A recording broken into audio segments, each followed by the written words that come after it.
everybody. Welcome back to my channel, and thank you for joining me for what I think is going to be the conclusion of our Bonnie and Clyde series, but I'm not going to make any promises besides to promise you that we will finish it, and I will not leave you hanging. And listen, I'm not going to front. I know this isn't the last part, okay? When I started writing it, I thought it was, but then I knew it wasn't. So there'll probably be one more part. I don't know, but I am glad that I'm recording this today because we've been covering a lot of really tough cases, heavy cases on the channel. So it's going to be a nice little mental break for me and hopefully you guys to just go to the past, hang out with Bonnie and Clyde and Blanche and Buck and everybody again and just to feel bad about their problems instead of our own. At this point, right, where we left off, the Barrow gang is in really bad shape. And that's Blanche, Buck, Bonnie, WD, and Clyde. Everyone's injured, and they were more concerned about not dying than getting away in like a super stealth manner. I'm actually sure they were probably worried about both things, but self-preservation kicked in. They hadn't gotten far away before they got a flat tire, and when Clyde asked Blanche to keep a lookout while he and WD changed the tire, she informed him that she couldn't even see, so she couldn't be a lookout. She'd be a bad lookout. She could act as a lookout, but it would be inefficient. So Blanche can't see, she can't look out and make sure nothing's coming down the road, and she can't even really tell what's going on with Buck, so she asked WD and Clyde to tell her how bad Buck's wounds were. But before we dive right in, let's have a word from the sponsor of today's video, Magellan TV. Magellan TV is a new kind of documentary streaming service that brings you films and series which will enlighten you, entertain you, and educate you. With over 3,000 documentaries currently available and more being added every single week, you can find something that everyone will be interested in on Magellan TV. Whether you're into documentaries, documentary films, or series, I personally like the series. They have documentary films and series about science, nature, true crime, history, really anything, travel. There's a whole library to browse through and explore. Magellan TV is also easy to watch at home or on the go, anytime, any place. My favorite place to watch Magellan TV is alone in the shower with the bathroom door locked, but that's just what I do. If you're at home, you can watch Magellan TV on Apple TV, Roku, Amazon Fire TV, and more. It's also available on both iOS and Android. So we're talking about Bonnie and Clyde today. We're talking about, the old gangster mentality, the gangster life. So I do have an amazing recommendation for you on Magellan TV today. It's actually in the, what's new this week section, because remember I said they add new stuff every week. And it's called Mafia and Italy, A Bloody Pact. In 1992, the anti-mafia magistrates Falcone and Borsellino were murdered in Palermo, the capital of Sicily. With exclusive testimonies from witnesses under protection, this film reveals several decades of incestuous links between the state and the mafia. It's so good. Great film. It's under an hour, so it's really easy to watch. Super informative, right up my alley. I loved it. You guys know that I'm really into gangsters. Like, I love all the gangster movies, The Godfather, Scarface, all of that stuff. It runs the gambit. I'm really interested in that stuff. So I loved this, and I definitely recommend it to you guys. Now my viewers can take advantage of an exclusive new offer, which is 30% off of an annual membership for Magellan TV. So that gives you an entire year of Magellan TV and all they have to offer for less than $3.50 a month. Simply click on the link in the description box to claim your discounted membership today. I love Magellan TV. They've been a sponsor of mine for a long time. I've been watching them for a long time. Like, if you looked on my phone in the area where it tells you like how much time you spend on each app, there is a disordinate amount of time being spent on Magellan TV. So I really do love them. I encourage you guys to check them out. You can try it out free for 2 weeks before the year membership kicks in. So I highly suggest it. Go in the description box, click the link, try it out. Thank you so much to Magellan TV for sponsoring this video, and let's dive right in. In her memoir, Blanche said, quote, "They struck a match and looked at both of us. Buck was conscious again. I got something from the bag to wipe the blood from his head. By this time, most everything was wet with blood, as if dipped in water. The floorboard of the car was so soaked we could hear the blood gush under our feet. Buck wanted to get out of the car, saying he had to have more air, so we helped him out. He sat on the running board of the car and asked for something else to wipe the blood from his head. I felt around for the bag and got something out and gave it to him. Then I tried to wipe the blood off my face. I found that my eyes were in better shape than I originally thought." End quote. As I said in the last video, Buck had been shot in the head. and his brain was exposed. And he was losing blood, obviously, very fast. As they continued to drive, Buck would go in and out of consciousness, sometimes not even realizing where they were or who Blanche was, who the people around him were, often throwing up. They eventually had to stop for gas and medical supplies, and Clyde bought some bandages, hydrogen peroxide, aspirin, and mercurochrome, which was a mercury-containing compound that was used as an antibacterial antiseptic back in the day, before we knew that mercury was not good for your body. And honestly, I don't know if they made Buck better or worse. I mean, later the doctors said that some of these things they did made it better. And I mean, to be fair, there was probably nothing they could have done to make it much better, right? But it's reported that they poured the hydrogen peroxide directly into the hole in his skull and then just covered the hole with bandages. So they literally put a Band-Aid on a bullet wound. As they continued to drive, sometimes they had to stop to change and redress both Buck and Bonnie's wounds, and when they were done, they would throw the old bandages out of the car onto the side of the road, essentially leaving a trail of breadcrumbs. In his book, Go Down Together, author Jeff Gwynne said, quote, "All day, other motorists reported finding used bandages to the police," end quote. Because everyone knew Bonnie, Clyde, the Barrow Gang, they were out there, they were very injured, and they would probably be seeking medical attention. So it didn't take much to put two and two together. They kept moving, as they had every other time they'd been pursued by law enforcement, but this time it was different. It had always been a terrible existence, living in the car, constantly driving, not knowing, where you're going or what could be waiting for you. But before, they'd been 5 fairly healthy people ready to take on the world. Now they were damaged and vulnerable. Blanche said, quote, "The only way I can describe the next few days is to say it was a living, torturing hell. I was afraid to go to sleep for fear Buck would die. I couldn't eat. Food was the last thing I could think of, and when I did try to eat, it choked me," end quote. They all knew that Buck was going to die, and no one wanted him to die, but they definitely didn't want him to die in the backseat of a car while they're speeding away. So on July 20th, the weary band of outlaws stopped at Dexfield Park, and this was a park that was located between the towns of Dexter and Redfield, Idaho, west of Des Moines. Clyde laid out some car cushions on the grass under a tree for Buck to kind of rest on, and Blanche sat next to Buck, holding his hand, feeling his pulse growing weaker and weaker. When Bonnie and Clyde went to find some food, WD talked to Blanche about how tired of this life he was, how he just wanted to leave and pretend it had never happened. And Blanche was like, yeah, you should do exactly that. You're young. No one really knows that you've been with us. You haven't been identified by law enforcement yet. She encouraged him to get the hell away. It was too late for Buck and Blanche, but WD still had a chance. Blanche's eyes were slowly getting better. She'd been wearing sunglasses and putting drops in her eyes every day, but both her eyes were still full of small, fine shards of glass, and she said there was one large piece of glass stuck in the pupil of one of her eyes that both Bonnie and Clyde had tried to remove with tweezers, but they'd been unsuccessful. I guess they couldn't keep a good hold on the tweezers, and it kept slipping, and just no, I don't want anybody with tweezers near my eye. Buck actually hung on for much longer than anyone expected, which is the reason why the gang stayed at Dexfield Park much longer than they usually would have. This was a public park that had not long before been a very popular spot for the locals. There would be festivals and carnivals, live music and events, but the Depression had put a stop to these events, kind of like COVID. And this park, it wasn't deserted. It was still a public park, but there weren't a lot of people there. But still, it was a public park. And normally Clyde would not have felt comfortable camping there for more than a day. They typically didn't stay any place for more than a day. They thought Buck was going to die right away. Clyde and WD had even dug a grave for Buck in the park, and they all sat there and waited for the moment to come when he would succumb to his injuries.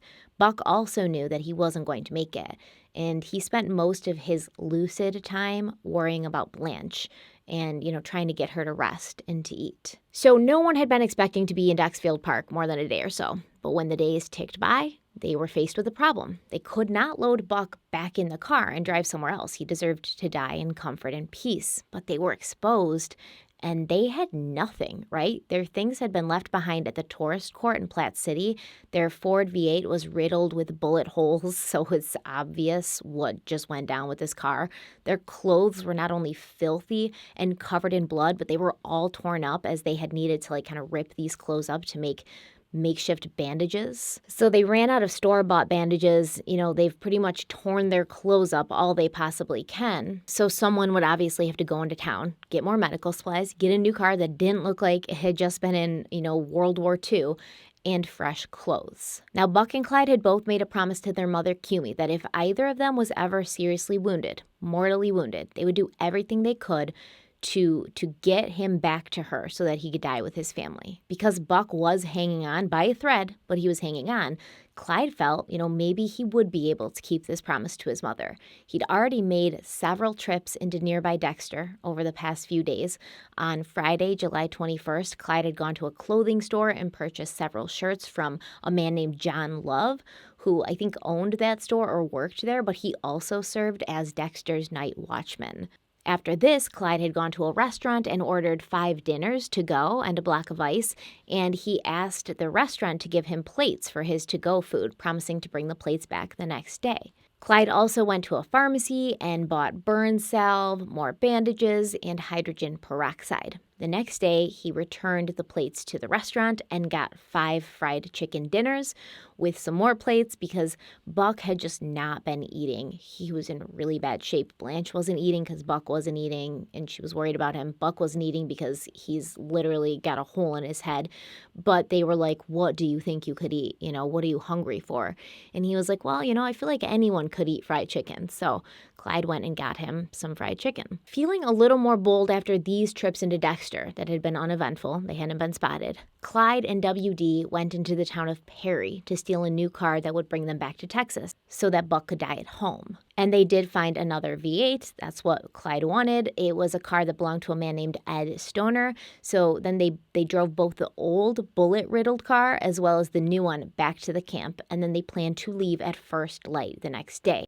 But by this point, they'd already been spotted by several people. A troop of 14 Girl Scouts, led by a Miss Della Gowdy, had also been camping at the old pavilion in Dexfield Park. And on Saturday morning, they'd taken an early hike. They got up really early. They started on a hike. They passed by the Barrow campsite. And I guess that the woman who was leading the Girl Scout troop, she said they walked by and the kids all waved, and whoever was at the campsite at this point, most likely Blanche and Buck and possibly WD, they waved back at the kids. And you don't think that this would make you feel like you'd been spotted? I mean, I know it's just a group of Girl Scouts, but you're the Barrow Gang. Like, you're notorious. A gentleman named Henry Nye had also been walking about the park picking blackberries when he'd come across an old fire, and nearby he'd seen a bloody shirt, a bloody map, and some blood-soaked bandages. So this guy, he went to Dexter and he informed John Love, the same guy who'd sold Clyde shirts, who acted as the night watchman. He told John Love about the strange items at the park. And at that point, John Love took some binoculars and he went to the park to watch the campsite from afar so that he could determine if any action was needed, which is actually super smart. And I guess he felt that action was needed because he went back to Dexter and called the sheriff's office, telling Sheriff Clint Nee that he'd seen a badly wounded man, 2 women, a short man who walked with a slight limp, and a car that had bullet holes all over it. Sheriff Nee immediately knew it was the Barrow Gang, and he sprang into action and mobilized local forces, including the State's Bureau of Investigation, the Des Moines Police Office, the Polk County Sheriff's Office, and the National Guard. As this was happening, Bonnie and Clyde drove to Dexter and returned the plates from their fried chicken dinners from the day before. They think everything's completely normal. They're going to return the plates, they're going to go back to the campsite, go to bed for the evening, and then wake up in the morning and drive back to Dallas. As the law silently got into position around the Barrow Gang's camp, Bonnie, Clyde, WD, Blanche, and Buck got ready to turn in for the evening and for their early start the next day, and they placed Buck in the back seat of the newly stolen V8. Now, the legitimate police officers who were a part of this raid, they were also joined by, some half-time, part-time police officers, some locals who thought they They were police officers. And the environment, when they're all setting up to get into position to go down and get the Barrow gang, the environment was described as cheerful, sort of a big event or a party. A local newspaper sent a photographer to take pictures of this. Some of the local men had had a little too much to drink before arriving. They had to be disarmed and told that they couldn't hold a gun. The bridge and the road leading out of the park were blocked off with cars. Everyone just thought this was going to be, super easy. It kind of should have been. And in the very early morning hours, as the sun was just peeking out from the horizon, the whole law enforcement crew, I guess, law enforcement and locals alike, they descended on the 5 clueless outlaws. It happened very quickly. Blanche remembered that it was just completely silent, and then she heard Clyde yell, "Look out!" and then the shooting started. In her memoir, Blanche said, quote, "A hail of lead hit the car. Glass broke. I rolled Buck over onto the cushion between the seats and threw my body over him to protect him from the glass and lead. I heard W.D. say, 'Clyde, I'm shot. I can't fight any longer.' I looked his way and saw blood streaming down his face. He was close, beside the car. 'I'm shot too,' Clyde answered, 'but we gotta keep fighting.'" End quote. When all was said and done, W.D. had been shot twice, once on the calf of his left thigh and once in his upper right chest. Clyde had been shot several times in his leg, arm, shoulder. His arm and shoulder were in bad shape. And apparently due to this shoulder wound, when he got behind the wheel of the car that Blanche, Buck, and Bonnie were already inside of so that they could drive away and escape, he backed into a stump, like a tree stump, and got stuck. Because I guess recently the Parks and Recreation Department or whatever, they'd sent a crew out to take up some of these trees that were dead, and he happened to just get stuck on top of one of these tree stumps. Bonnie yelled out that they should run, get away on foot, but she could barely walk as it was from her previous injuries, the burn from their other car accident. Clyde grabbed a handgun and directed everyone to follow him north, down a hill towards the South Raccoon River while he shot back at the pursuing lawmen. Blanche grabbed Buck around his waist. She slipped her feet into her boots. She didn't have her boots on because they had been getting ready to go to bed, and she said there was broken glass inside of her boots. And so she's running with broken glass inside of her boots, and they both staggered behind Clyde. They only made it about 20 feet before Buck fainted, passed out cold. This is when Clyde had to make a choice between staying with his brother, who was on death's doorstep, or continuing on with the slim hope that he might be able to save himself and Bonnie. He knew if he stayed, there'd be no saving any of them. They might even be shot right there.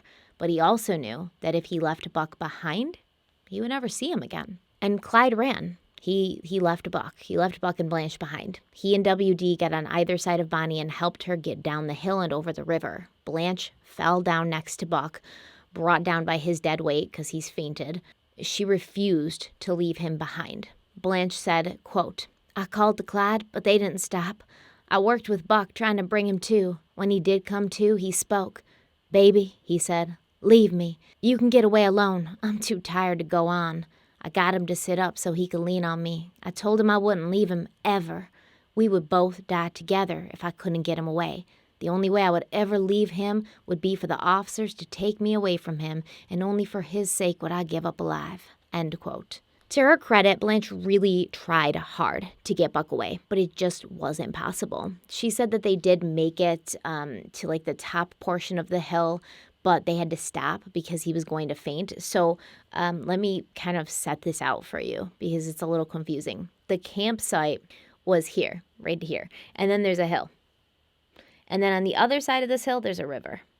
Okay, so when they were driving away and the car got stuck, they had to run. So they had to run up the hill and then down the hill. Blanche and Buck made it to the top of the hill, while Bonnie, Clyde, and W.D. kept running down the hill. But once Blanche and Buck got to the top of the hill, they had to stop because Buck was going to faint again.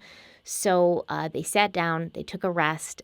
Blanche lit a cigarette for both of them, and she said that Buck was teasing her. You know, he was betting her that he could get to the bottom of the hill by the river first. And in her memoir, Blanche said, quote, "I suppose he was thinking of the many times we had foot races and would bet on who was the fastest. Sometimes I lost those races. He could run fast when he was feeling well. Now he was betting he could outrun me when he couldn't even walk. He was so game about the danger we were in, I really don't think he understood." end quote. Blanche said that Buck kept begging her to leave him, but she refused, and eventually she saw this area by some woods behind a big log where she felt that he could rest without them being spotted. She couldn't remember how long they sat there. Buck was soaked from the morning dew. They were cold, they were thirsty. Buck's head was in Blanche's lap. He was in and out of consciousness, and then she heard footsteps approaching, and a man yelled, "There they are." Blanche said Buck rolled onto his stomach. There was still a gun in his hand, apparently, and he tried to shoot at these people. And then Blanche said, quote, "I can't say if he fired any shots, but he was shot. I have no idea how he was shot without me being hit as well, but not one bullet touched me. At times, though, it seemed as if the log in front of us was being cut with a saw instead of bullets from machine guns, rifles, and shotguns. When Buck was hit, he threw his body over mine and held me tight in his arms. 'Baby,' he said, 'they got me this time.' Then his body relaxed. I thought he was dead. I just went mad, screaming and begging them to stop. I couldn't stand having more bullets fired into his body. I thought if one would only hit me and kill me instantly." End quote.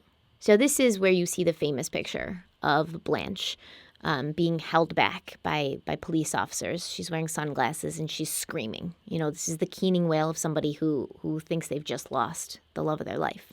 Blanche said the shooting stopped, and then it started again, so Buck dropped his gun, and Blanche helped him to his feet. They stood for a moment in each other's arms, and Blanche said her last words to her husband and the love of her life. She said, quote, "Daddy, whatever they do to me, I will always love you," end quote, and she placed a kiss on his lips. Later, she learned that Buck had been shot another 6 times, and he would die a few days later. Bonnie, Clyde, and WD had made it to the bottom of the hill, and they were trying to hide in the thick brush by the banks of the river. The men that hadn't apprehended Buck and Blanche yelled to the other 3 to come out with their hands up, and they were shooting into the brush where Bonnie and Clyde and WD were hiding, and Bonnie was hit twice in the abdomen. Making a snap decision, Clyde told WD and Bonnie not to move, wait for his signal, and he went right into the river.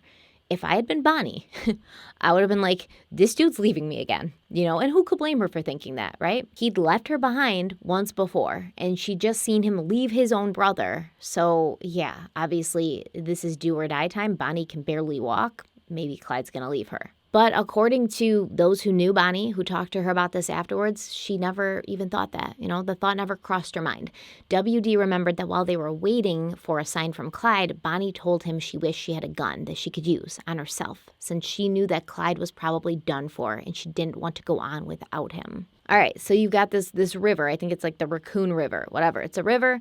On this side, Blanche and Buck have been, captured by the police. So this is actually giving WD and Bonnie and Clyde an opportunity to sort of like try to get away while everybody's sort of preoccupied. And there's only a couple of people who are still chasing after WD, Bonnie, and Clyde. And there's a lot of, reeds and stuff by the river. So the reeds were pretty high and they couldn't see Clyde wading across the river. Now, across the river, there was a farm and a house, and this farm belonged to the Feller family. 19-year-old Marvell Feller was outside trying to figure out what the heck was going on across the river. He'd gotten up early that morning to do his chores. He was supposed to milk the cows. He got up at 5 a.m. with his German Shepherd Rex. They were heading to the barn to do this, and then, he heard gunshots across the river. And so he started walking in the direction of the sounds to figure out what was going on, and this brought him face to face with a dripping, wet Clyde Barrow who had just climbed out of the river. Marvell said that his dog, Rex, began growling at Clyde and barking at him, and Clyde pointed his gun at the German Shepherd, and he was like, make your dog shut up, keep him in line, or I'm going to shoot him. Now, keep in mind, this was an empty threat, as the only gun that Clyde had managed to make off with was a handgun, and he had no bullets left. He'd used them all while he was trying to escape. But still, you shouldn't even have said it. Once Clyde was across the river and he had Marvell Feller, he whistled for Bonnie and WD to come over, and WD, injured as he was, waded over with Bonnie in his arms. WD is the real MVP.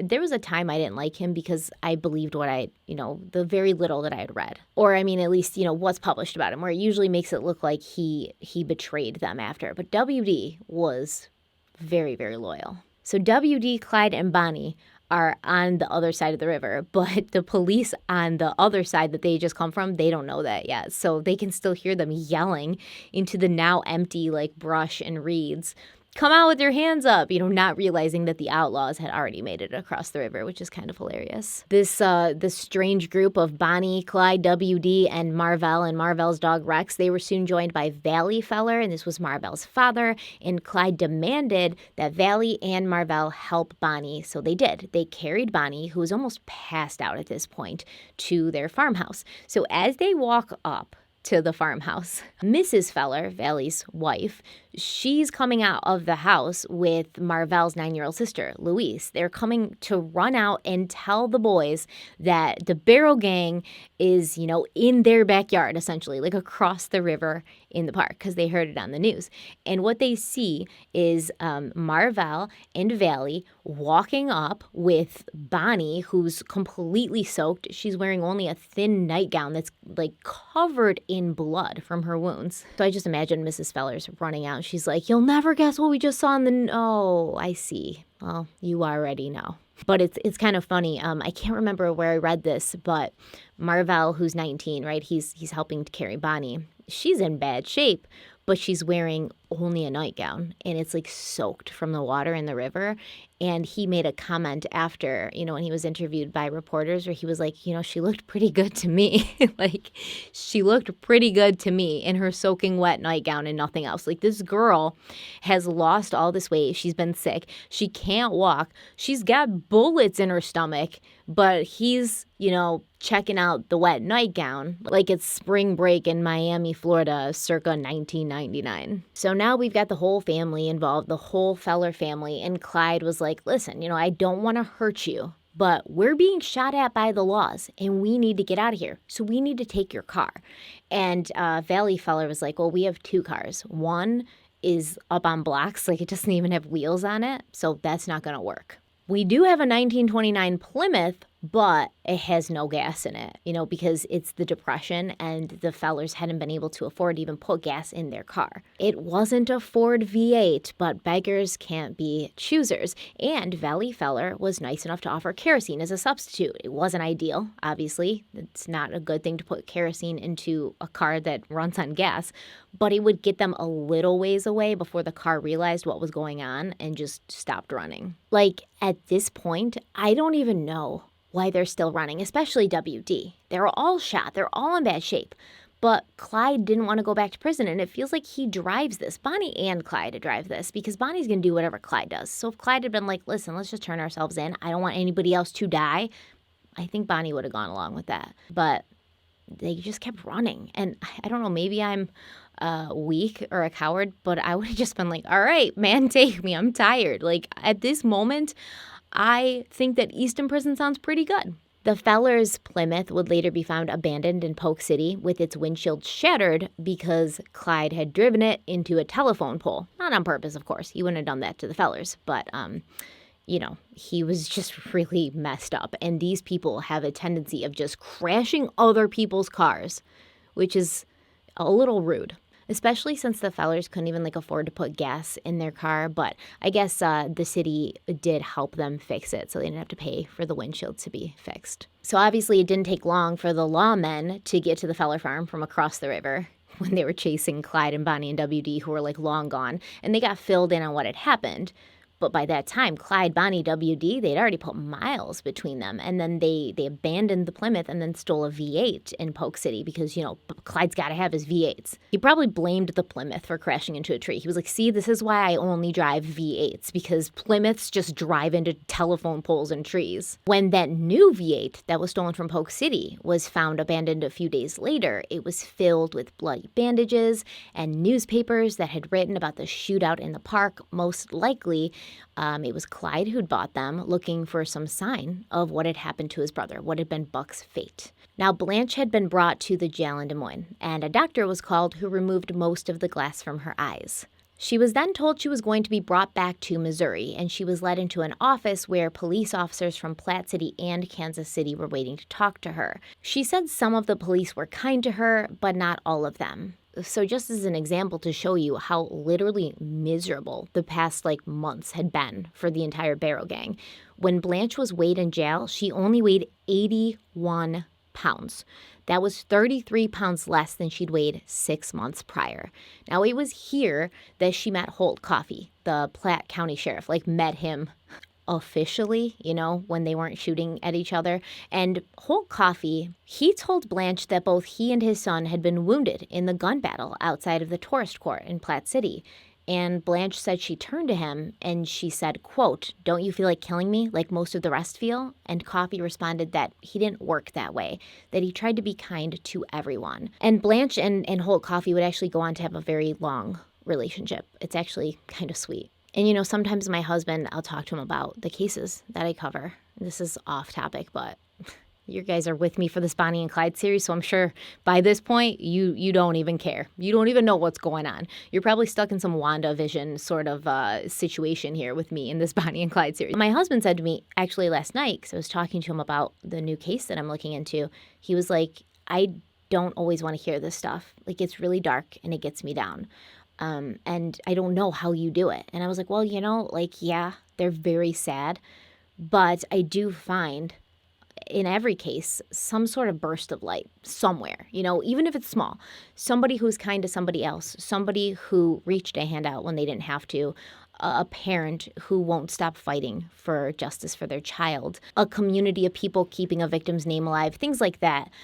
So yeah, these cases sometimes detract from my faith in humanity, but, they also add to it. It's like life, the good with the bad. And the story of Blanche and Holt Coffey, I think, is very sweet. So Blanche was obviously questioned about her part in the Barrow gang's crimes, and she told the police officers she had no part in the crimes. She'd been there for a buck. She'd never shot a gun in her life. She certainly never shot anybody.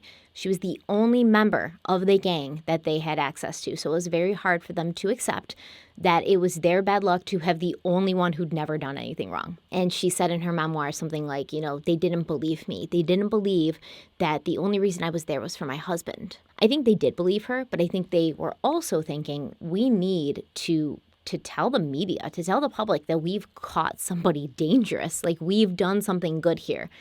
But who we have is just this poor girl who got roped into this because of who she was married to and who her brother-in-law was. And she didn't do anything. And this isn't really a great success for us in the media. J. Edgar Hoover himself came from Washington, D.C. to Des Moines to question Blanche. And at this time, she was wearing an eye patch because of her eye injuries, and she claims Hoover told her if she didn't talk, he was going to gouge out her other eye, which sounds drastic. It sounds like a Blanchism. However, it is probably true because J. Edgar Hoover, this guy was extra as hell. He lived at an intensity level of 468 billion. The pedal was always to the metal for good old J. Edgar Hoover. Please let me know if you would like an entire video on J. Edgar Hoover because I was going to do it in here. I was going to put some of his backstory and some of the crazy things this dude has done. Oh, let me know if you want a full video on it because I started to do it for the video and I was like, oh, this is way too long. If I put this into the video, there will be another 4 parts after. So if you want a whole video on J. Edgar Hoover and the birth of the FBI, please let me know because I would love to do that. But anyways, yeah, I don't know if he said that. There's no proof. She said he did. I think he probably did. He was super drastic. He was just very extreme about everything. So it's possible. And I guarantee you, he went down there specifically because the other police officers were like, she doesn't know anything. And he was like, oh, you stupid small town cops, you just don't know how to interview a criminal. I'll come down there. And then, he still didn't get anything from her. So he was pissed. By July 26th, Blanche was in Platte City. She got sent back there to stand trial for what happened at Platte City at the tourist court. And she was far away from Buck, who was fading fast, so they actually separated them. Now, the doctors who initially operated on Buck, they thought his head wound had been pretty clean. Like I said, probably from the peroxide poured inside his skull hole, but he did have a .45 slug lodged in his chest from being shot in the back at Dexfield Park. He had to be transferred to King's Daughters Hospital in Perry, and the bullet had been removed, but they just couldn't save him. They did try to question him about who else was in the gang, specifically who the unidentified person in the gang was, aka WD, but Buck would not give up his identity. The rest of the Barrow family in West Dallas had also been questioned about the mysterious fifth member, but they played dumb too. Even Henry Barrow, who minded his own business for the most part, he kind of stayed out of it. But he even told the police that he just couldn't figure out who this other member was. He just had racked his brain trying to think of who it could be, but he didn't know, even though he did know very well. It was WD. Blanche also protected WD. She said that she thought his name was Jack Sherman or Hubert Bly, and it turns out there was a small-time thief named Hubert Bly who was arrested 2 days after Blanche gave his name, and he was sent to Arkansas to be tried for the murder of Henry Humphrey, who actually WD killed. And it did take them a while to figure out that they had the wrong guy, which blows my mind because that's a confirmation bias, right? You have the absolute wrong person and, he can probably tell you he's the wrong person. He can probably show you that he has nothing to do with the Barrow Gang, but it's going to take you several weeks to even put two and two together. You just wanted him to be the fifth member of the Barrow Gang. In the book Fugitives, Emma Parker, who allegedly heard this from Bonnie herself, wrote that Bonnie, Clyde, and WD continued driving, heading towards Denver. Back in West Dallas, Cumie had heard that Buck was at death's door, so she immediately left for Iowa with a letter of introduction from Schmoot Schmidt in her hand. Now, don't get it twisted. I don't like Schmoot Schmidt, okay? Don't like him. But he was pretty decent to Cumie. He met with her at her home. He gave her his sympathies about Buck. He even sent a letter to the Iowa authorities to tell them that they should allow Cumie to see her son, and he provided her with money for the trip. So it's really nice. And I think that in the old days, honor and virtue and things like that were still very highly valued. So even if you were the mortal enemy of somebody, you would still be I'm very sad that you've lost somebody that you love.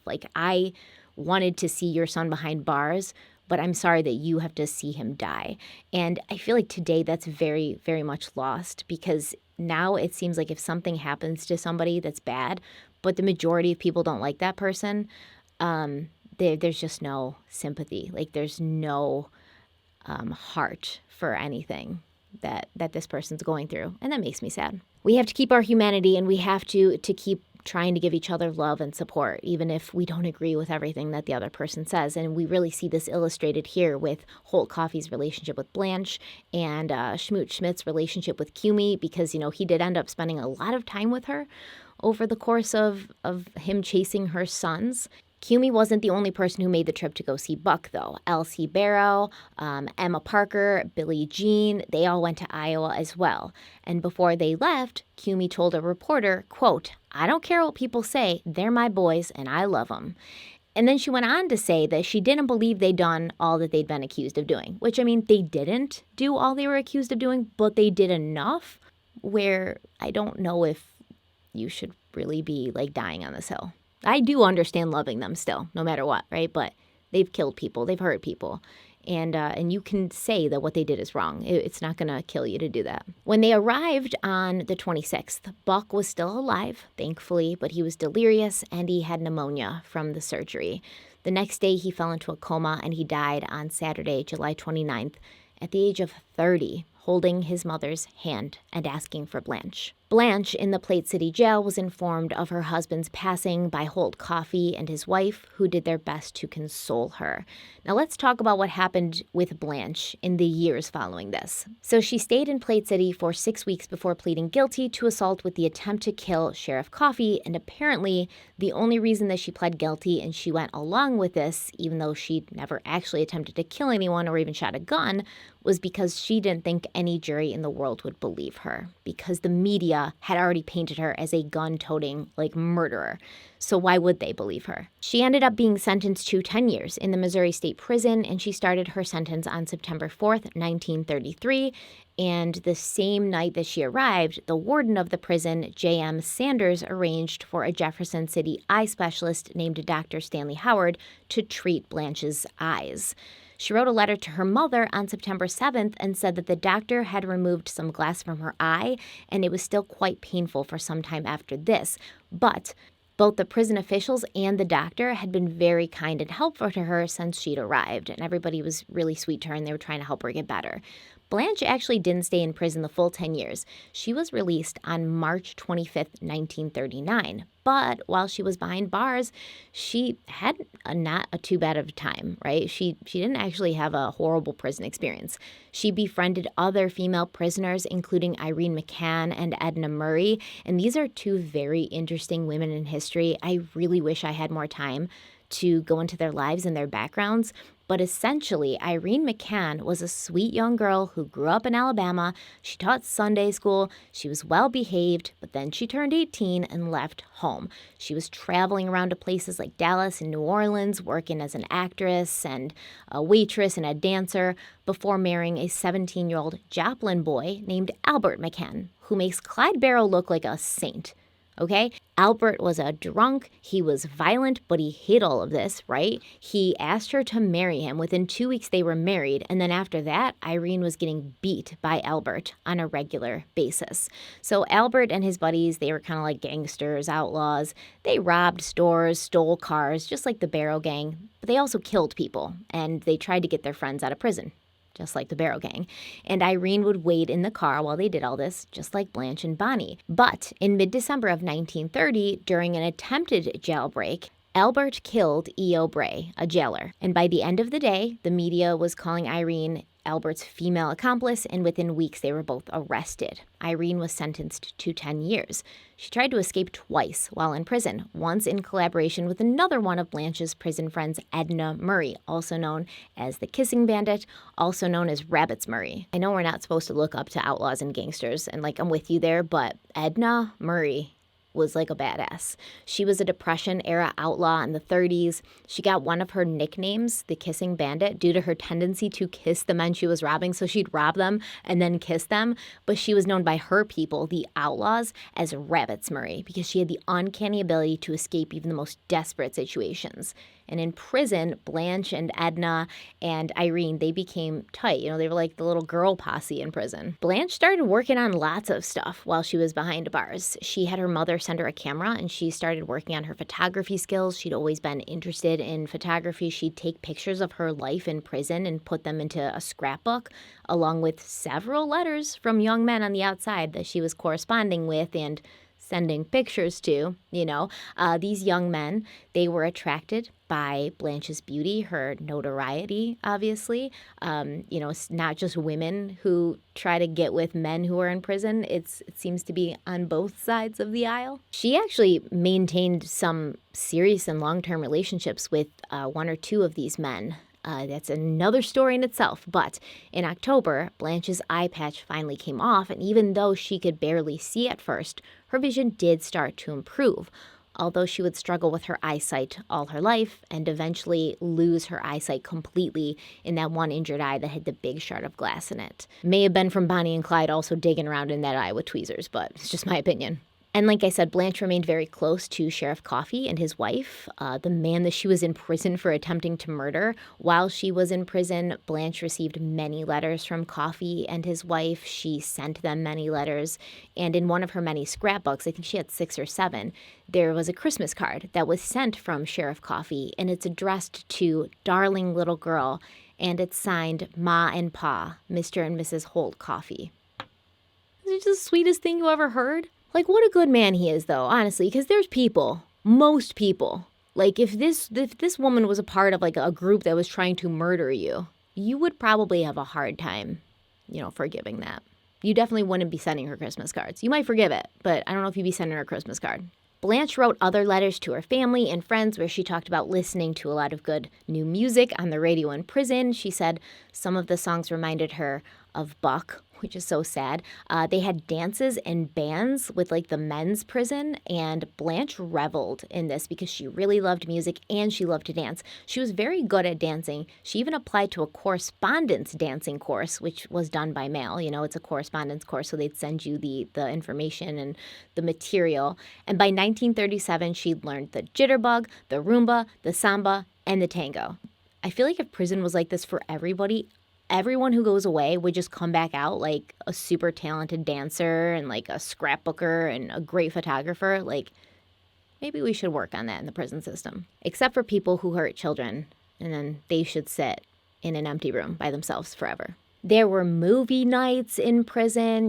Blanche was visited by all sorts of people, including reporters. The Barrow family came to see her, her own family. And once she started having a lot of trouble with her eyes, she spent most of her time in the prison hospital wing, and she befriended a lot of the nurses. They would chat, play cards. Like, she was just pretty much treated very well in prison, and she seemed to have a good time. Like, it was probably a million trillion times better than her life on the run with Bonnie and Clyde. In 1936, she started corresponding with Wilbur Winkler, and Wilbur Winkler was the ex-husband of Artie Barrow. And if you remember, Artie Barrow was Clyde and Buck's sister, and she owned the beauty salon, Artie's Beauty Salon, but Wilbur was part owner of this beauty salon, and he remembered Blanche from when Blanche had worked for Artie.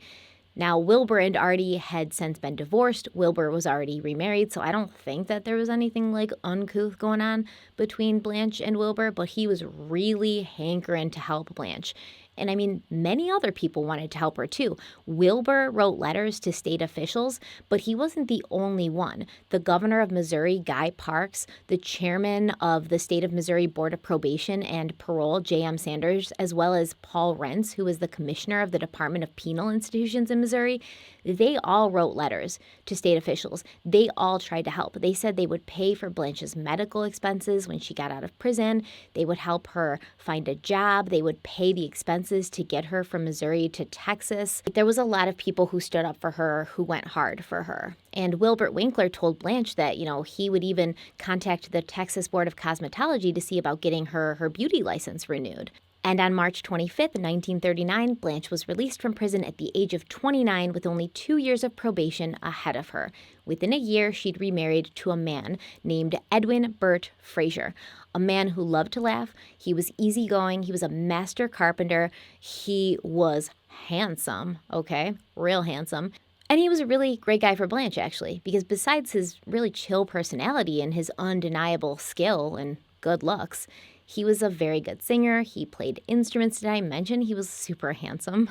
He had a good job. He took care of her. It was nice that she met him. When Eddie got sent away to the war, World War II to be exact, Blanche worked as a dispatcher for the Yellow Cab Company, and she lived a fairly normal life, which did not stop the federal government, J. Edgar Hoover, as well as Dallas law enforcement from keeping an eye on her. Like, they kept her under surveillance until the day she died. Y'all think Big Brother's watching now and it's just like a new development? No, not since J. Edgar Hoover. He started that whole nonsense. When Eddie got back from the war, Blanche stopped working and she became a housewife. She and Eddie did try to have children, but she suffered multiple miscarriages, and they would eventually adopt an 11-year-old child whose parents had died.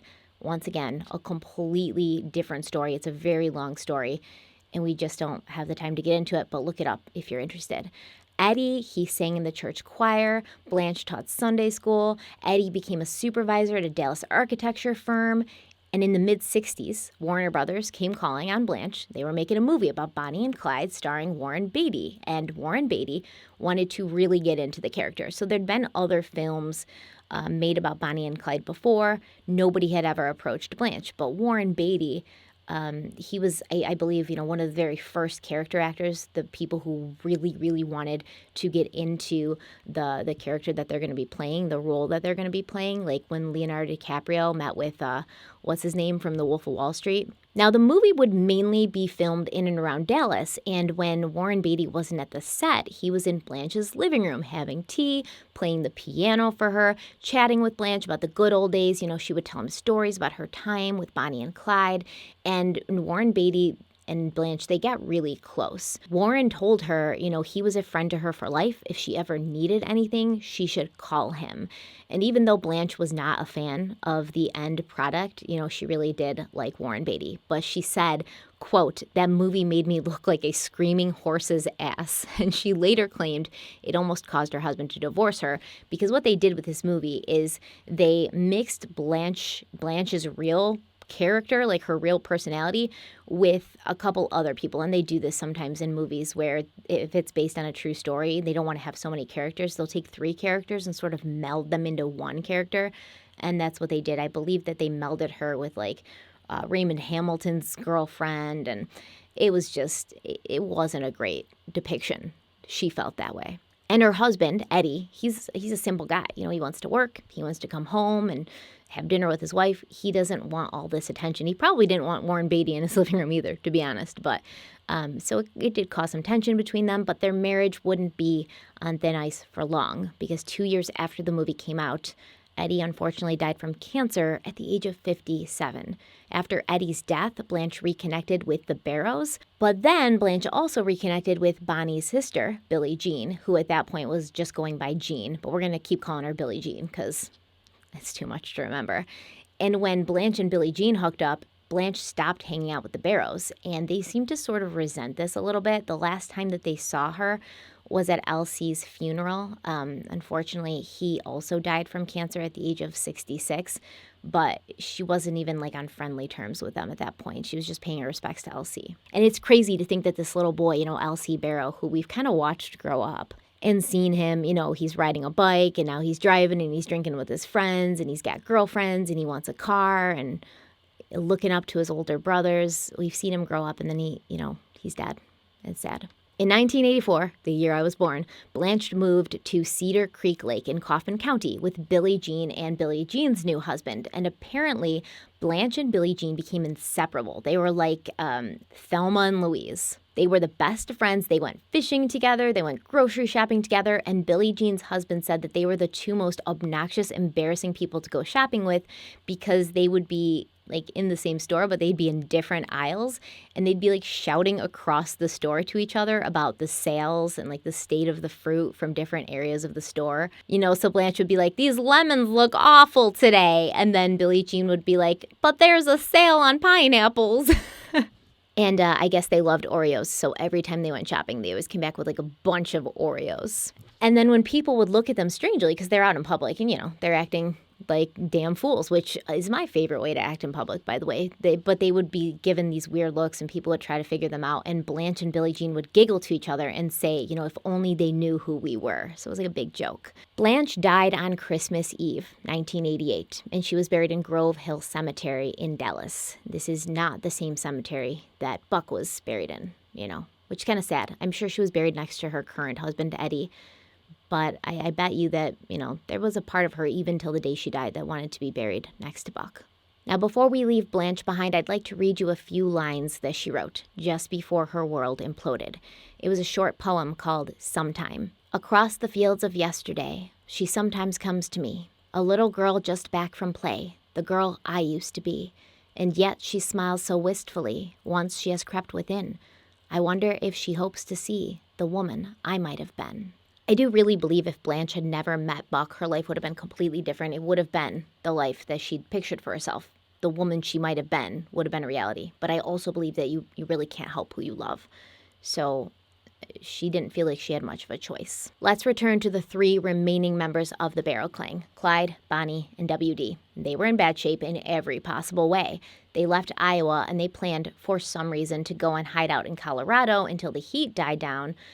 But by this time, there was really no place that was safe for the notorious headline-making crew. As soon as they got to the Centennial State, they saw that every paper had their faces on the front page. And it would have been one thing if they were in fighting shape, but they weren't. Bonnie was pretty much done. She was injured so badly. She was so weak. She couldn't walk on her own. They didn't even have clothes to wear since theirs had been soaked with blood and, they'd bullet holes in them. They'd been torn up for bandages. It was bad. So these three people, because they didn't have clothes to wear, they ended up wearing sheets that they found in the car that they stole from Polk County. So there were sheets in the back seat, and they literally cut holes in the sheets and then put them over their heads and wore them like ponchos. So obviously, dressed like that, they're going to draw attention to themselves wherever they went. They left Colorado when they figured this out, and then Clyde drove in a zigzag pattern through Minnesota, Illinois, where Clyde and WD broke into an armory and made away with 3 BARs and some handguns. Then they went to Nebraska and Mississippi. They committed small robberies along the way so they could afford to eat and buy some clothes so that they didn't look like they were, kids wearing last-minute Halloween costumes. When you come home and you're like, it's Halloween, Mom, and your mom's like, oh, I forgot. And she cuts a hole in a sheet. Now, WD was itching to get away from Bonnie and Clyde. He had not yet been identified, thanks to the loyalty of the Barrow family, Parker family, and Blanche, but he must have seen the inevitable conclusion to the story if he stayed. WD later told Playboy magazine, quote, "I'd had enough blood in hell," end quote.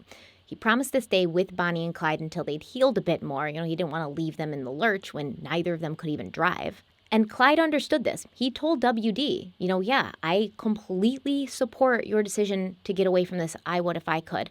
But if you ever get caught, or if the police ever figure out that it was you who's been on the road with us all this time, that you're the unidentified, mysterious fifth member of the Barrow Gang, you lie about everything. Tell them that I forced you. They'll believe it because they've already painted me as this horrible person. Tell them that I forced you. Tell them that you were just another hostage or prisoner, which is exactly what WD would go on to do. And many people believed that WD had turned on Bonnie and Clyde after they died. I was one of those people. But he had been instructed to say whatever he needed to in order to save his own hide by Clyde himself. And in the end, I do feel that there was a great deal of loyalty between Bonnie and Clyde and their teenage sidekick. The couple saw the writing on the wall for themselves, and they didn't want WD to face the same fate. They knew, and maybe had known for some time, that they were both going to die soon, and they wanted to see their families one last time before that happened. So the first week of September, Clyde, Bonnie, and WD headed back to Texas. They dropped WD off in West Dallas on September 7th, 1933. He immediately left for Houston because his mother, Tukey, had moved there, and also probably not a good idea to be in Dallas. Now, there had been a lot of speculation that Clyde and Bonnie would have already been back to Dallas for Buck's funeral. So amongst the friends and family that were there to say their goodbyes, there was a bunch of armed policemen at the funeral. And gossip spread around town the day after that Clyde Barrow had been at the funeral dressed as a woman, because he was known sometimes to wear a wig and dress up like a woman to kind of avoid being recognized. But in reality, even cocky Clyde had known that attending his brother's funeral would have meant certain capture. So this was the first time they'd seen their families in 4 months in September when they show up in West Dallas. Cumie and Henry hadn't even purchased a headstone for Buck's grave yet because they knew that soon Clyde would be joining him in the ground. And they were waiting until that happened to buy both of their sons a headstone because it would be cheaper, which is incredibly sad if you ask me. And it's not like callous on their part. They don't have money. Of course you want to do something that's cheaper. But it was a foregone conclusion. They already accepted it, everybody. Clyde got word to his family, and he set up a meeting outside West Dallas so that the Barrows and the Parkers could rendezvous there and reunite with Bonnie and Clyde. In the book Fugitives, Emma Parker writes, quote, "Bonnie was still unable to walk without help. She was miserably thin and much older. Her leg was drawn up under her. Her body was covered with scars. Clyde also showed signs of what he had undergone, but they tried to make light of their condition. Clyde put a quilt on the ground and lifted Bonnie out of the car. I sat down beside her and held her thin hands and tried to keep the tears back. They talked of many things, but it was impossible to learn everything in one evening. It took many evenings." End quote. Bonnie and Clyde, they were acting very casual. They were cracking jokes, trying to convince everyone that they were fine.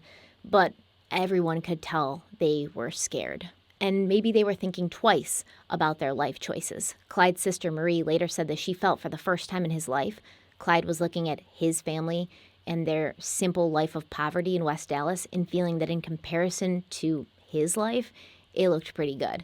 And this is pretty impactful. It brings us back to our first video when we were talking about Clyde, how he had his family, a loving family, who took care of each other, supported him, tried to get through all these hard times together, but he just always wanted more. He'd go to Dallas and he'd look in at the windows and all the nice suits, and he'd see all the guys with their fancy cars talking to the pretty girls, and he'd say, I don't want the life I have, I want this life. And it's kind of like a good lesson, you may not have the best life, or you may not feel like you have the best life, but if you're alive, if you have your family, if you have your health, I guarantee you your life is 10 million times better than a lot of other people. So by this time, Emma Parker had moved to West Dallas, not far from the Barrow filling station, and she said that during the months of September and October, Bonnie and Clyde stayed in the area. They would kind of sleep in their car, out of the way, on the outskirts, and then they would visit their families every night. And they'd asked for more blankets and pillows because it was getting cold outside, and they were sleeping in the car, and they hadn't been able to sleep anywhere but the car because they couldn't risk checking in any place. And the cops were all over West Dallas paying surprise visits to Cumie, paying surprise visits to Emma, so they obviously just couldn't have them in their house.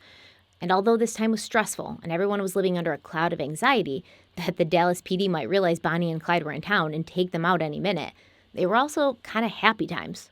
Happy times compared to what was to come and what had come before. They were times of being with family, reconnecting. Now, Bonnie's sister Billy had two small children, 4-year-old Buddy and 2-year-old Jackie. And Jackie didn't really remember Bonnie because she was too young, but Buddy loved his aunt. He remembered her from before she'd gone away, and Bonnie was always so great with kids. You know, she wanted kids so bad she couldn't have them, and it makes me sad to think that if she'd stayed in Dallas instead of following Clyde, she may never have become a mother herself, but she would have been such a great and loving and doting aunt to her niece and nephew. Emma Parker said that sometimes when little Jackie, 2-year-old Jackie, cried, Buddy would soothe his sister and say, "Don't cry, Jackie. Never mind. Bonnie's coming after a while, and she'll sing the Crawdad song." So Buddy was very happy when his aunt made it back to West Dallas, and his grandmother would take him to visit with her on several occasions. Afterwards, he would tell Emma solemnly that he knew he could tell his mother he'd seen Aunt Bonnie, but he would not tell another soul, and he kept that promise. Before, Bonnie and Clyde had shown up to West Dallas bearing gifts and money, gifts for the children, money for the adults, but now they didn't have 2 cents to rub together. But they still wanted to get Buddy something, so they actually stole a tricycle off of someone's front lawn, and then they drove away, but then they felt bad about it and returned it because Bonnie was like, what's going to happen when this little kid walks out tomorrow morning and his bike's gone? Like, they're going to feel horrible. And then Clyde was like, you're right, we should bring it back. So it's just such a juxtaposition. Like, these are people out there, they're shooting everyone, they're like getting into trouble, they're robbing people, but they feel bad about stealing a little kid's tricycle. So that's how people are, multifaceted. There's just so much more to everyone than not only what meets the eye, but what their actions show. Sadly, Buddy would not have been able to use that tricycle for very long anyways. On October 11th, 2-year-old Jackie came down with an illness, and she died suddenly 2 days later.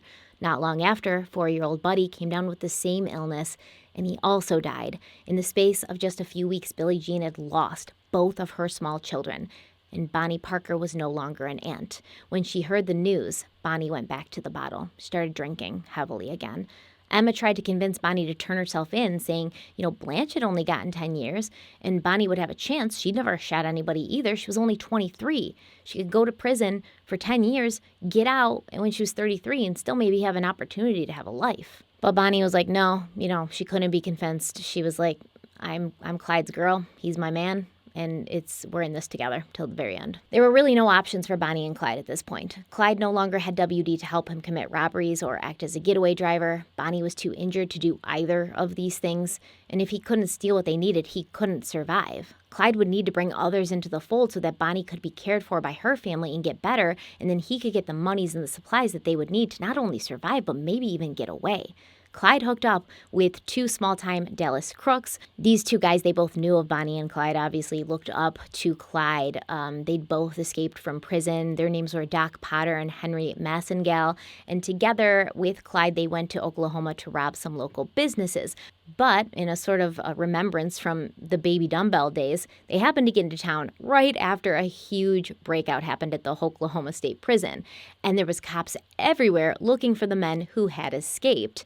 And at one point, Clyde and his new posse, they were chased because the police thought that they were the escapees. And Clyde had to steal 4 different cars in succession to get away from them. Now, the last car he stole got stuck in the mud because he drives like an absolute crazy person, so all 3 of them started walking to find a new car to steal. And they came upon a group of little old ladies who were playing croquet in their front yard, and Henry Massengale came out of the bushes and he held a gun to them and he was like, "Give me your car, give me the keys to your car." And these little old ladies, they looked at him, right? And they did not give him the keys to their cars. Instead, Henry Massengale got whacked over the head with a croquet mallet and promptly arrested. He was charged with robbery while using a firearm, and he was sent to prison for 20 years. After that, Doc Potter probably felt that Clyde was bad luck for anybody who was around him, and he was out too. He was like, no, this is getting a little too dangerous for my blood. And you would think that at some point by now, someone in West Dallas would have given Bonnie and Clyde up. There's a big reward on their heads. And if it's one thing that these people needed, it was money. Mostly everybody in West Dallas knew that Bonnie and Clyde were there, but the community had formed ranks around their hometown heroes. In West Dallas, it was the lawmen who were looked at as criminals, and no one was rushing to help them apprehend 2 young people who everyone felt were just doing what they had to do to make the best of what they'd been given. And it's not that the Dallas PD, headed by Sheriff Schmoot Schmidt, who had high political aspirations, it's not like they weren't trying to find the outlaws. They just could not find anyone who would snitch on them. But Smoot Smith told his deputies that when he did finally catch them, he was going to parade Bonnie and Clyde down the main street of Dallas and show everyone what he had done. And his triumph over them would only ensure his reelection as sheriff and even strengthen his future attempts to run for governor of Texas. Now, there would be informants in the future, several of them actually, and we'll talk about many of these people who were close to Bonnie and Clyde and who eventually decided on self-preservation or promises from law enforcement over loyalty to the couple. But one of these informants has remained anonymous even after all these years, and that's the Sowers informant. So on November 21st, it was Cumie Barrow's 59th birthday, and Clyde set up a family party in a small town not far from West Dallas. I think it was like 12 miles away, and this small town was called Sowers. The Barrow and the Parker families spent the whole day together in this isolated area, but Clyde wanted to meet again in the same place the next night because he hadn't brought a birthday present for his mother, and he knew that he could have one for her by the next day. So even though it was Clyde's own rule to never meet in the same place twice, the next night, November 22nd, Cumie Barrow, Emma Parker, Billie Jean, Marie, and Marie's boyfriend, a young man named Joe Bill Francis, left West Dallas and they drove to Sowers, where Smoot Schmidt and his deputies were laying in wait. Someone had given them the heads up that Bonnie and Clyde would be there, and this Sowers informant is mentioned multiple times in the police files, but never by name. The files simply say that Bob Alcorn had someone on the inside who was in regular contact with Clyde Barrow. And it's widely believed that the informant was Marie Barrow's boyfriend. Now, Marie's 15 years old at this time. Joe Bill, her boyfriend, I think he was 16 or 17.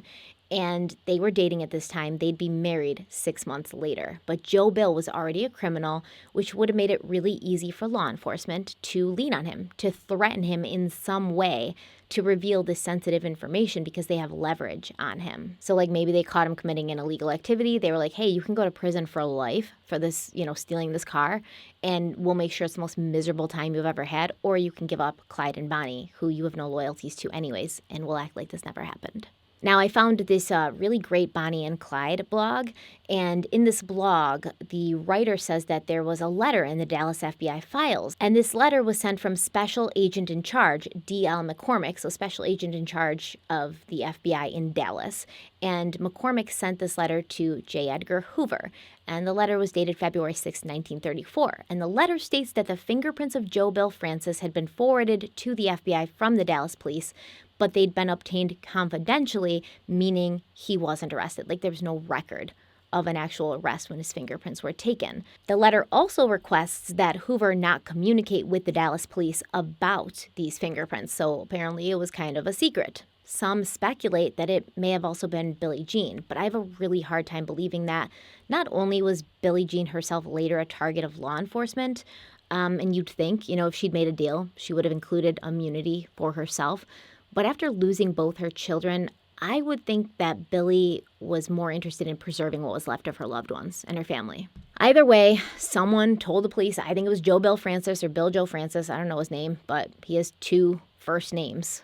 And the police were ready, but it wasn't a lot of police. It was just Smoot Schmidt and 3 other deputies, including Alcorn and Hinton. And they were well armed with BARs and submachine guns. They weren't going to be caught off guard again. And once again, just like in the park, this should have been a very easy apprehension. Clyde wasn't expecting it. He was injured. Bonnie was completely out of commission. There's no threat from any of the other members of the family. I'll let Emma Parker help me tell you what happened next. So she wrote, quote, "We drove to the spot just about dark. We could still see everywhere, but of course we couldn't see officers with machine guns hidden in a ditch. We were parked on the side road about 75 feet from the main highway. The officers were 30 feet away, concealed in the gully. In order to understand what I'm going to tell, the reader must try to get a mental vision of the lay of the land. We were parked facing away from the pike on the right side of the road. Before us, this country road curved downward toward a little bridge, so that a car going down the road away from the highway would be out of range within a few seconds. It was still light enough for us to recognize Clyde and Bonnie when they drove along the pike. They started to turn in, but Clyde's sixth sense warned him." End quote. According to Emma, Clyde sensed that something was wrong. And Clyde said this later, too. He said, I felt that something wasn't right about the whole situation. And as he approached the car that his family was waiting in, he got this really bad feeling, so he kept on driving. The police, led by Smoot Smet, they jumped up and they were like, stop, yelling at the car as it's driving away. And then they began to fire at the black Ford V8 sedan that Bonnie and Clyde were driving in. Emma Parker said, quote, they bumped down the road, firing on each side as they went. At the bridge, Clyde said, you'd better pray, Bonnie. This is probably our last ride together. They both thought there would be more officers waiting for them there. The left tire had been shot away and 2 bullets had passed through the car, one puncturing the spare and the other entering Clyde's knee and going on through Bonnie's. They said they felt the impact but had no pain and didn't know that they were wounded till later. End quote. But Bonnie and Clyde did get away, and perhaps at this point the Dallas police were starting to believe the stories about Clyde having some magical powers, being bulletproof, were true. Later, the car was found abandoned. Clyde had stolen another car, and Bonnie later told her mother that when they stopped to get gas, the service station worker had been staring at the bottom of the car. And she was like, what is he staring at? She was thinking, we stole another car. I know we did, so there shouldn't be any more bullet holes on the car. What's he looking at? So she looked out herself, and she saw that there was blood trickling out. There was so much blood coming out of Bonnie and Clyde's wounds that it had trickled out through the door, and it was on the outside of the car. And after they got gas and Clyde drove away, Bonnie casually mentioned to him, I think the reason we've been feeling so weak and like shit is because we're losing a lot of blood, so we should get medical attention. They did get medical attention in another car in Oklahoma, and this is kind of a funny part of the story because Bonnie and Clyde allegedly sought out help from Pretty Boy Floyd, another notorious gangster, while they were in Oklahoma, because I think they thought, we're all gangsters, we're all outlaws, we're all on the same side, they would want to help us. But what they didn't know is that most of the other notorious gangsters of the day thought very little of them. And not like, they didn't think about them, like they just didn't like them. John Dillinger once told somebody that he thought Bonnie and Clyde were just kids robbing people for grocery money. And Pretty Boy Floyd just thought they were abhorrent, like he did not like them. So when Bonnie and Clyde go to Oklahoma and they're looking for him, he happened to be out of town, but they did run into his sister-in-law, whose name was Bessie Floyd, I believe. And she actually helped them. Like, she didn't, let them stay there, but she gave them some food and she gave them some first aid supplies. And then when Pretty Boy Floyd got back, she was like, hey, I helped out Bonnie and Clyde. And he was like, never do that again. The next time, if they show up at your door or my door, you don't let them in. Like, you don't help them. Just kind of cold, man. But Bonnie and Clyde were not done with Dallas yet. Clyde had an axe to grind with Sheriff Smoot Smet. He was pissed that the lawman had set him up with so many innocent people nearby. Emma Parker said Clyde later told them, quote, it wouldn't have mattered if he jumped us alone. That's legitimate. We expect that. It's coming to us sooner or later. But to stage a gun battle with Bonnie's mother and my mother sitting there, directly in range of the bullets, to start shooting when I wasn't 10 feet away from their car? I'll get him for that. Why, he could have killed them both, and I'm out to get him, end quote. Clyde got the sheriff's address from the phone book, and it became his new obsession to get back at the lawmen who'd put his family in the middle of an ambush. He and Bonnie sat outside Schmidt's house one night, but he never emerged or went in, so who knows, he was probably asleep. They also tried to get Bob Alcorn alone with no success. And by this time, W.D. Jones had already been apprehended, and he was in the Dallas County Jail. So after the police had once again failed to catch Bonnie and Clyde, the papers had a field day making fun of Sheriff Smoot Smet. They were writing headlines that the sheriff had been the one to escape from Bonnie and Clyde. And they pointed out something that was also fairly obvious to me. If the Dallas PD was actually interested in catching the outlaws, more interested in catching the outlaws rather than getting credit for catching them, they would have called in backup. They'd have more than 4 police officers there. So it was really clear that Smoot Smet just wanted all this glory and attention, or he would have called in like the state police, he would have called in the Rangers, or, the National Guard or something. Feeling that he needed some sort of redemption, the sheriff told the papers that they shouldn't worry. He now had Bonnie and Clyde's anonymous partner in custody, and this partner was telling them everything they needed to know. And not only that, the Dallas PD had known it was WD the whole time, which was a lie. But what's a lie between a sheriff and the media when it means protecting your reputation? That dude had no idea it was WD. No idea. And this is one of the main reasons I don't like Smoot Smet, because it's okay to make mistakes. Everybody makes mistakes. You screwed up. But it's also okay to be like, yeah, I made a mistake, and he won't do it again, and I'm sorry. Now, in Houston, WD had been laying real low. He was picking cotton, vegetables. He was selling this stuff for an income. He was really just being very quiet, minding his own business, but he believed that someone in Houston had turned him into the authorities. Someone recognized him, and he was arrested by Hinton and Alcorn in Houston on November 16th. And obviously someone is going to recognize him because he was in those pictures that were all over the papers. Now, Schmidt had kept WD's arrest a secret since he didn't want it to get back to Bonnie and Clyde, because if they knew that Jones was in custody, they probably would have left Dallas immediately. Or at least that's what the sheriff thought. WD told the police that Clyde had kidnapped him and forced him to participate in the crimes that the Barrow Gang had committed. The gang would not let him leave, he said. He said they chained him up at night so he couldn't escape.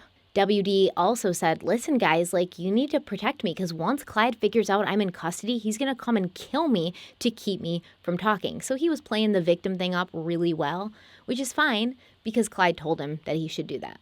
W.D. Jones, who was held captive by Barrow for many months and who participated with him in robbery and murder, is now a prisoner in the Dallas County Jail. From W.D. Jones, we get first-hand information on Clyde Barrow, the killer. I have been indicted along with Clyde and Bonnie for the murder of Malcolm Davis, Fort Worth Deputy Sheriff. I was forced along under threats of death with Clyde Barrow through many of his gun battles and saw him kill 5 men. Clyde Barrow never seemed to care for killing anyone. All he thought of was himself. That's the reason I tried to escape. Just soon kill me as anyone. But WD getting apprehended and arrested, it gave the papers a whole plethora of new material. They wrote that he was the unwilling captor of the Barrow Gang, a terrified teenager who'd become another victim of Clyde Barrow. But WD was not going to get off that easy. He would still be tried for the murder of Malcolm Davis, and he was indicted on December 19th. He was sentenced to 15 years in prison. Clyde and Bonnie did not leave once they found out WD had been captured, but they were more careful. From that point on, only Cumie knew the meeting places in advance, and Cumie actually started writing down the dates of their visits together. November 29th, December 8th, December 10th, December 14th, 20th, the 29th. On the 29th in December, Bonnie and Clyde brought baskets of fruit and nuts for Christmas gifts, and they all had a holiday dinner at a small West Dallas cafe.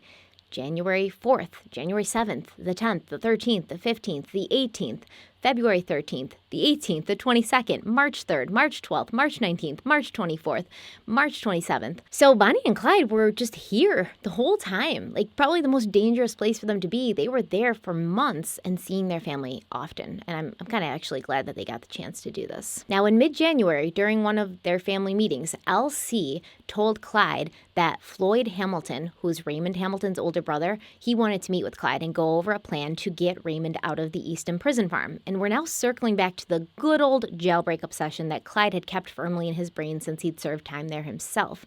Raymond had been telling his fellow inmates, and really everyone, he told anyone who would listen, that he wasn't going to be in prison long because Clyde Barrow was going to get him out of there any day.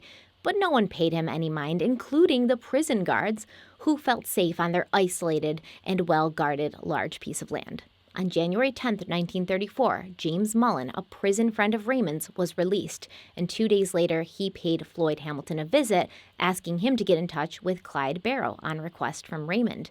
They met on Saturday, January 13th, and Mullen broke down the plan. Raymond Hamilton was at the Eastham Camp No. 1, and at this time, their work duty was cutting wood near a back road on the edge of the prison farm. All Clyde would have to do was leave 2 loaded pistols hidden somewhere in that area. Fred Yost, who was a prison trustee at Eastham, and a prison trustee means that he's been a perfect inmate, so he's given a bit more freedom and responsibility, and he's trusted by the guards a little bit more. And this man, Fred Yost, had told Raymond that he would retrieve the guns and bring them to him. Raymond was also at Eastman with his old friend, Ralph Foltz, as well as a 31-year-old bank robber named Joe Palmer, who had a respiratory illness, and apparently he was constantly abused and degraded by the prison guards and the inmates alike. Ralph Foltz, Joe Palmer, and Raymond Hamilton, they were going to use the guns to overpower the guards and then run to the road where Clyde would be waiting as the getaway driver. Clyde thought that this plan was stupid, because there was only one escape route out of the prison grounds, which made the risk of getting caught much too high for his liking. Bonnie was at this meeting too, however, and she encouraged Clyde to help get Raymond out because not only could they really use an extra set of hands and having Raymond as part of their crew meant that Clyde could start robbing banks again, but also it was, the right thing to do. Maybe if Raymond was in prison for something other than the murder of John Booker, which Clyde knew that Raymond was not guilty of because he'd been there, maybe then Clyde would have still taken a pass, but he did feel a certain level of responsibility to make things right. On Sunday, January 14th, Floyd Hamilton visited his brother in prison and told him they were good to go, and the escape was planned for the following Tuesday morning between 6:30 and 7 a.m. when the prisoners would be starting their work assignments for the day. On Monday, Fred Yost retrieved the waiting guns and he passed them off to Joe Palmer, who kept them hidden in his bunk for the day. But the same day, Ralph Foltz was transferred to a different area of the prison. So he told Raymond, can you take Hilton Bybee with you instead? Since I'm out, I'll be at a completely different part of the prison. I won't be able to escape with you. Hilton and Ralph had been bunkmates and friends during their stay at Eastman and also on the outside. And on Monday night, driving a black Ford V8 coupe, Clyde, Bonnie, and James Mullen got into position and waited. And just after dawn on Tuesday, the prisoners began running out to their work assignments because remember, they got to run out to their work. They can't walk. But then they ran into a little hiccup, right? So Raymond was supposed to have been assigned to Squad 1, and this was the group that was working closest to the road. But at the last minute, his assignment changed, so he was assigned to Squad 2, and they were further away from the roads. So he switched places with another inmate from Squad 1, but the change did not go unnoticed. Major Krausen, a mounted guard, was one of the men who had harassed and tortured Joe Palmer for most of his stay at Eastham. He was supposed to be like a really kind of vicious guy. And when I say Major Krausen, Major is his real name. Like that's the name he was given at birth. It's not like his title or his military rank. So one of the prison guards saw that Raymond Hamilton had switched places, and they went over to Major Krausen and was like, hey, Hamilton might be up to something. So Krausen's sitting on his horse because he's a mounted guard, and he's like kind of taking this in. But before he could even act on this information, Joe Palmer walked up and shot him right in the stomach. Revenge, I would assume, for how poorly he'd been treated. Raymond shot another prison guard, the one who had noticed that he switched places, and then both he and Joe started to run, followed by Hilton Bybee, who already knew about the plan, but they were also followed by two other prisoners who'd seen what happened and realized that a prison break was at hand. They all ran through the early morning fog towards the sound of a honking car horn. It was Bonnie laying on the V8's horn to reveal their location to the prisoners. Now, when Clyde saw that the three men he'd expected to, take away from the prison had been joined by two others, he realized they had a little bit of an issue, right? The V8 coupe was small. It was really meant for only 4 people comfortably, and they already had 3 people in there. He'd chosen the car because it was fast, not because it was big, and it certainly was going to be really hard to fit everyone in. Luckily, one of the escaped prisoners, J.B. French, must not have seen the car through the fog, and he kept running. But Mullen, who was in the car with Bonnie and Clyde, he told the new prisoners, listen, there's no room for you. We're only here for these people, so you've got to go. But then Clyde stood up and he was like, no, we're taking them with us. No troll left behind. This was the moment that Clyde had dreamed of since he himself was one of these poor men living like a dog and being treated worse. He found a way to get everyone inside the car, and they sped away. Now, since Raymond had told everyone and their mother that Clyde Barrow was going to break him out of prison, there was no mystery about who had orchestrated this escape that had left 1 prison guard dead and 1 hospitalized. So, you know how they used to say that the Titanic was an unsinkable ship? Well, Eastham was supposed to have been, an inescapable prison. People did escape from there, but they usually, mostly, 99% of the time, got caught and brought back. Lee Simmons, the general manager of the prison, he had egg on his face right next to Schmoot Schmidt, and he had to make the jailbreak sound more elaborate to the press. The Buffalo Courier Express printed an article on January 17th that read, Clyde Barrow, currently the Southwest's worst machine gunning badman, tonight had dug in somewhere in East Texas after a spectacular foray out of early morning fog on the Eastham State Prison Farm, where machine gun fire felled 2 guards as Barrow effected the delivery of Raymond Hamilton, his former partner, and 4 other convicts. End quote.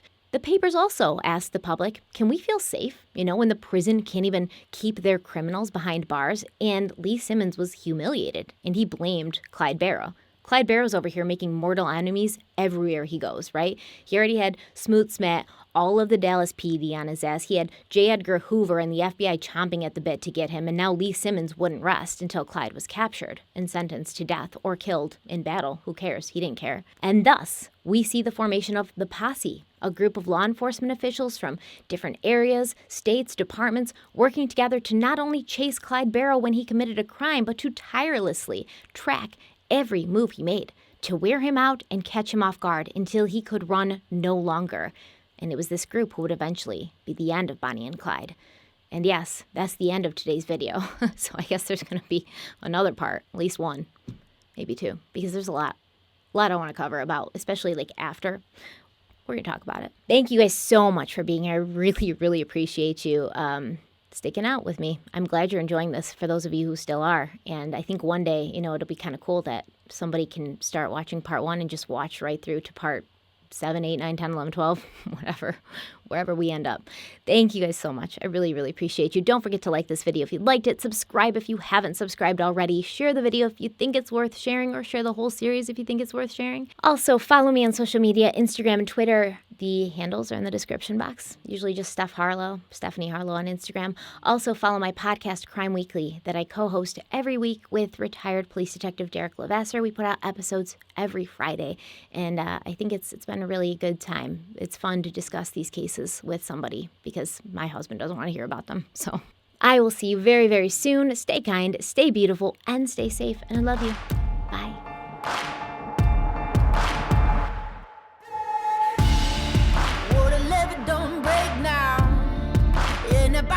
Straight down, and that river runs deep, the mountains get steep, and the voices getting too loud. All these feelings I've buried, it's looking like a cemetery. They're coming back from the grave, calling out my name, better say a Hail Mary. Well, you don't know how deep it goes until it's getting you slowly, and so you got to let it go. I got blood.